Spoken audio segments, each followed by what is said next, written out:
Hello. It's been a while. So, you recall we have been discussing about the tips on how to exercise control over your anxiety. We discussed about um, what why anxiety is useful. Why do we have fears? And I've shared some tips also in my previous videos on what you can do when you find anxiety knocking and it's uncontrollable. So I'll be going ahead to share more tips. Uh, Another thing that you can try would be to solve your thoughts. So see your thoughts like a wave riding or like a train passing by, and you do not have to control. For example, when you see a train passing by, you can't just go and say stop, you know, you may get crushed. So rather than trying frantically by paying attention to those thoughts to stop them, allow them to flow. So go with the flow, don't touch it, don't um you might be tempted to wanting to like stop them.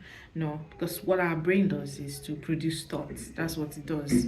So the idea is not to um pay attention to those thoughts. So by allowing them to pass, you're watching your thoughts, you're not doing anything, just like a train that is passing. You would get a bit more, relief from controlling those actions, like by watching and doing nothing. I also want you to know that you are in control. You can control your thoughts. At first, it might seem difficult or it might seem unreachable for you, but I want you to know, because I have realized speaking with people about having control over their thoughts, um, they do not seem aware that they are in control of thoughts. Research show that average human has up to 4,500 thoughts daily on the average. So you can imagine. And only few of these thoughts make it to our consciousness.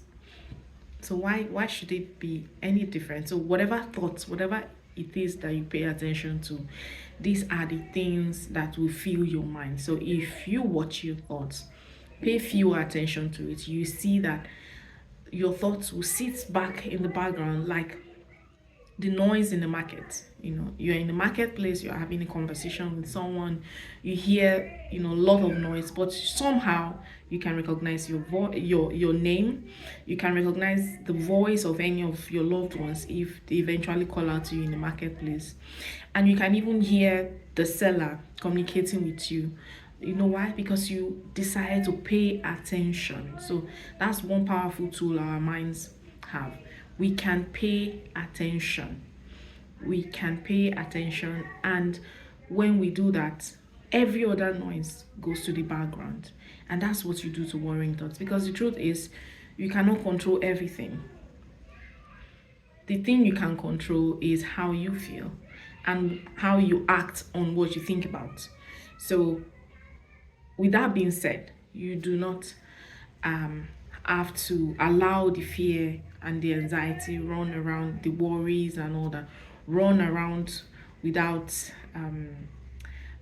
paying rent in your mind, like living rent free in your mind all the time.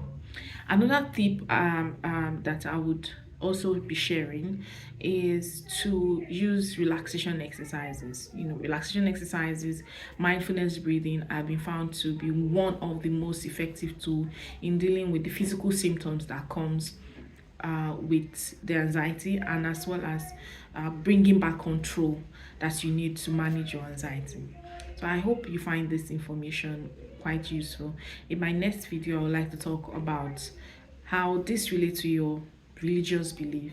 I am a Christian, and I believe strongly that there's a link between the anxiety that we feel and some of these strategies that I've been sharing. So I hope you would get to see the link between, your anxiety and what Christ or what the scripture says about how to manage our anxiety. Have a lovely day. Love you all.